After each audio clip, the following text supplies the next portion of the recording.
దేశంలో ఎలక్ట్రానిక్స్ వాహనాల వినియోగాన్ని ప్రోత్సహించేందుకు కేంద్ర ప్రభుత్వం అమలు చేస్తున్నటువంటి ప్రధానమంత్రి electric drive revolution in innovative vehicle enhancement అంటే పిఎం ఈ డ్రైవ్ పథకం ఇప్పుడు కీలక మార్పులతోటి మరోసారి వార్తల్లో నిలిచింది. ఇప్పటి వరకు ఎలక్ట్రికల్ వాహనం కొనాలనుకునే వారికి ఇది ఒక పెద్ద ఓరటుగా ఉంది.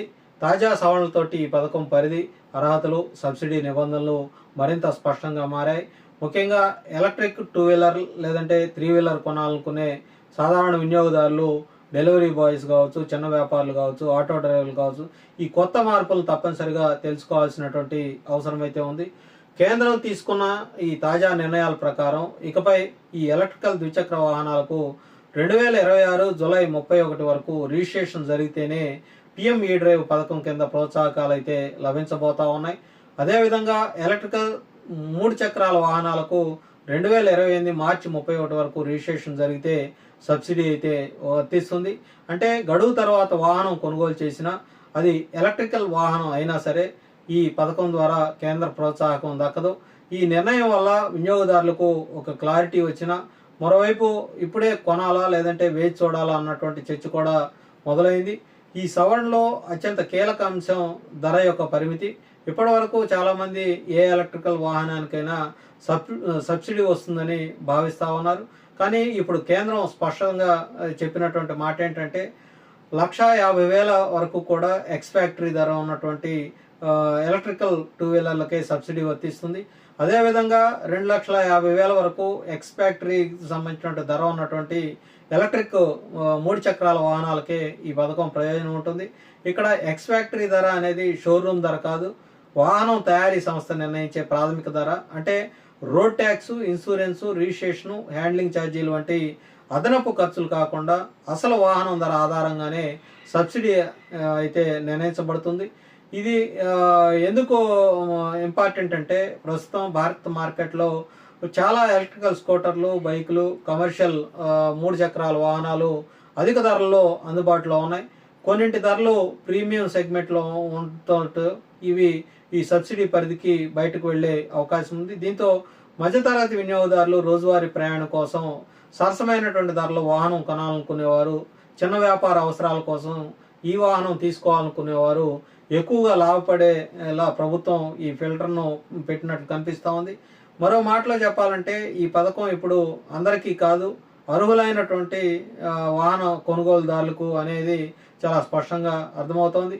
ఇక ఈ నిర్ణయం వెనుక కేంద్రం ఉద్దేశం ఏంటన్నది కూడా మనం గమనించుకోవాలి. గత కొన్నేళ్లుగా ఎలక్ట్రికల్ వాహనాల విక్రయాలు దేశవ్యాప్తంగా గణనీయంగా పెరిగాయి. పెట్రోల్, డీజిల్ ధరల పెరుగుదల, మెయింటెనెన్స్ ఖర్చులు తగ్గటం, పర్యావరణ హితం వంటి అంశాల వల్ల చాలామంది ఈ వాహనాల వైపు మొగ్గు చూపుతా ఉన్నారు. అయితే ఇదే సమయంలో ప్రభుత్వ సబ్సిడీలు అధికంగా ఖరీదైన వాహనాలకు కూడా వెళతా ఉన్నాయా, అసలు ప్రోత్సాహకం ఏదైతే లక్ష్యం ఉందో ఆ వర్గాలకు నిజంగా చేరుతా ఉందో అనే ప్రశ్నలు కూడా ఇప్పుడు ఉత్పన్నమవుతా ఉన్నాయి. ఇప్పుడు ధర పరిమితులు పెట్టడం ద్వారా కేంద్రం ఒక విధంగా సబ్సిడీ నిజంగా అవసరమైనటువంటి ఎవరైతే వినియోగదారులు ఉన్నారో వాళ్ళకే అందాలనే ఒక ప్రధానమైనటువంటి సందేశాన్ని కేంద్ర ప్రభుత్వం ఇచ్చిందని చెప్పుకోవాలి. మరో ముఖ్యమైనటువంటి అంశం బడ్జెట్ పరిమితి. ఈ పథకం కింద సబ్సిడీ చెల్లింపుల కోసం కేంద్ర ప్రభుత్వం 10,900 కోట్లు కేటాయించింది. ఇది 2028 మార్చి 31 వరకు అమల్లో ఉంటుందని ప్రకటించిన ఒక కీలక క్లాజ్ కూడా ఇందులో జప్తు చేసింది. అదేంటంటే నిధులు అయితే అయిపోతే ఈ పథకం ముందుగానే ముగిసిపోతుంది. అంటే కేవలం గడువు ఉండటం సరిపోదు, ప్రభుత్వం కేటాయించిన మొత్తం నిధులు పూర్తయ్యే వరకు మాత్రమే ఈ సబ్సిడీ అయితే లభిస్తుంది. ఈ అంశం చాలా మందికి ఇప్పటి వరకు అంతగా అర్థం కాలేదు. కానీ ఇప్పుడు ఇది స్పష్టమవడంతో అర్హత ఉన్నవారు ఆలస్యం చేయకుండా ముందుగానే వాహనం కొనుగోలు చేసి రిజిస్ట్రేషన్ పూర్తి చేసుకోవాలనే ఆలోచనతో ముందుకొచ్చే అవకాశం అయితే కనిపిస్తూ ఉంది. ఇక్కడే వినియోగదారులు కొన్ని జాగ్రత్తగా ఉండాల్సినటువంటి అంశం కూడా ఉంది. చాలాసార్లు వాహనం బుక్ చేసుకోవటం ఒకటి, డెలివరీ రావటం మరొకటి, అలాగే రిజిస్ట్రేషన్ పూర్తి చేసుకోవటం ఇంకోటి. పథకం అర్హతలో అసలు కీలకమైంది ఈ రిజిస్ట్రేషన్ తేదీ. అంటే మీరు వాహనం బుక్ చేసుకున్న తేదీ కాదు, రోడ్డు మీద నడిచేలా అధికారికంగా నమోదైనటువంటి పర్మనెంట్ రిజిస్ట్రేషన్ తేదీ ఇందులో ముఖ్యం. కాబట్టి ఎవరైనా ఈ సబ్సిడీ ఆశిస్తూ ఎలక్ట్రికల్ వాహనం కొనాలనుకుంటే డీలర్తో ముందుగానే స్పష్టంగా మాట్లాడి నా వాహనం రిజిస్ట్రేషన్ గడువు లోపు పూర్తి అవుతుందా, సబ్సిడీ బిల్లింగ్ ఎలా జరుగుతుంది, ఎక్స్ ఫ్యాక్టరీ ధర ఎంత అనే అంశాలు కూడా ఖచ్చితంగా కొనుగోలుదారుడు తెలుసుకోవాల్సినటువంటి అవసరమైతే ఉందని కేంద్ర అధికారిక వర్గాలు చెప్తా ఉన్నాయి. ఈ నిర్ణయం మార్కెట్పై కూడా ప్రభావం చూపే అవకాశం అయితే ఉంది. ముఖ్యంగా 1,50,000 లోపు 2 వీలర్లు, అలాగే 2,50,000 లోపు 3 వీలర్లు అమ్మే కంపెనీలకు ఇది ఒక అవకాశంగా మారే అవకాశం ఉంది. వారు తమ మోడళ్లను సబ్సిడీ అర్హతలో ఉండేలా ధరలను కొంత సర్దుబాటు చేసే అవకాశం అయితే ఉంటుంది. అదే సమయంలో అధిక ధరలో ఉన్న ప్రీమియం ఎలక్ట్రిక్ బాండ్లు మాత్రం కొంత కొంత ఇబ్బంది ఎదుర్కొనే అవకాశం అయితే ఉంది. ఎందుకంటే వినియోగదారులు ఇప్పుడు వాహనం ఎంపిక చేసుకోవటంలో ఆ ఫీచర్లు ఏ విధంగా ఉన్నాయన్న దానికంటే కూడా సబ్సిడీ వస్తుందా అన్న దాని మీద ఎక్కువగా ఆలోచించే అవకాశం అయితే తప్పనిసరిగా ఉంటుంది. ప్రత్యేకంగా ఈ గ్రామీణ ప్రాంతాలు, చిన్న చిన్న పట్టణాలు, సెమీ అర్బన్ ప్రాంతాల్లో ఈ కేంద్ర ప్రభుత్వ నిర్ణయం కొంత ప్రభావం చూపే అవకాశం అయితే కనిపిస్తూ ఉంది. అక్కడ చాలామంది ప్రజలు పెట్రోల్ బైకు ప్రత్యామ్నాయంగా ఈ చౌక ధరలో లభించే ఈ స్కూటర్ను తీసుకోవాలన్న ఆలోచనతో ఉన్నారు. అలాగే 3 వీలర్ సంబంధించి ఆటోలు కావచ్చు, సరుకు రవాణా వాహనాలు కావచ్చు, చిన్న డెలివరీ వాహనాలు వినియోగించే వాళ్ళంతా కూడా ఈ పథకంతో కొంత లాభపడే అవకాశం అయితే ఉంటుంది. డీజిల్ లేదంటే పెట్రోల్తో పోలిస్తే ఎలక్ట్రికల్ వాహనాలు నడిపే ఖర్చు కూడా చాలా తక్కువగా ఉండటం వల్ల ఈ రోజువారీ ఆదాయం మీద ఆధారపడే ఈ చిన్న చిన్న వర్గాలు ఏవైతే ఉన్నాయో వాళ్ళకి ఒక రకంగా నిజంగా ఉపయోగకరమైనటువంటి నిర్ణయం అనే మనం చెప్పుకోవాలి.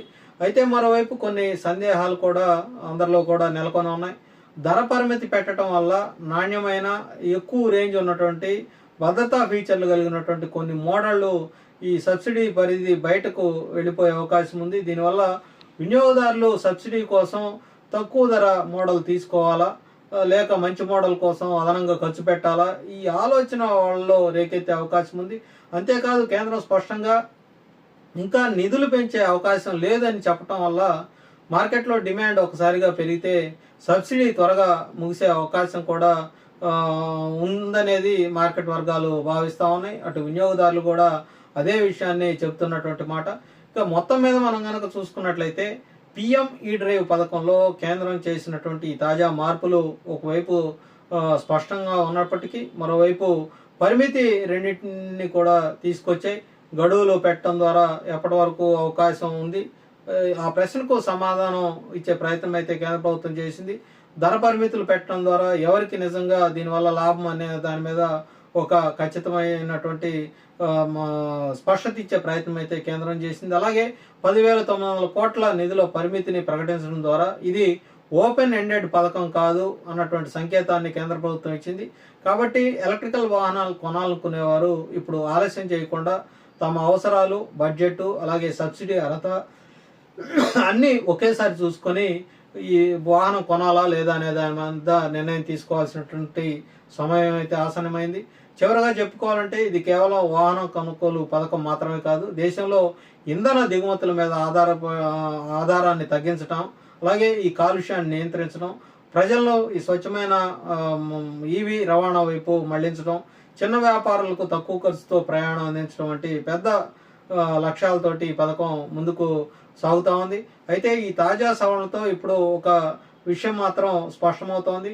ఎలక్ట్రికల్ వాహనం కొనాలనుకుంటే తొందరపడి ముందుగానే బుక్ చేసుకొని అర్హతలు ఉన్నాయా లేవని చెక్ చేసుకోవాలి. సబ్సిడీ ఉంటుందనే నమ్మకంతో చివరి నిమిషం వరకు కొందాంలే అనుకోకుండా వెంటనే ఈ కొత్త మార్పులను ముందుగానే గమనించుకొని ఎలక్ట్రికల్ వాహనాలు తీసుకోవాలన్న ఆలోచనతో ఉన్నవాళ్ళు త్వరగా బుకింగ్ చేసుకొని వాహనాలను తీసుకోవటం మంచిది.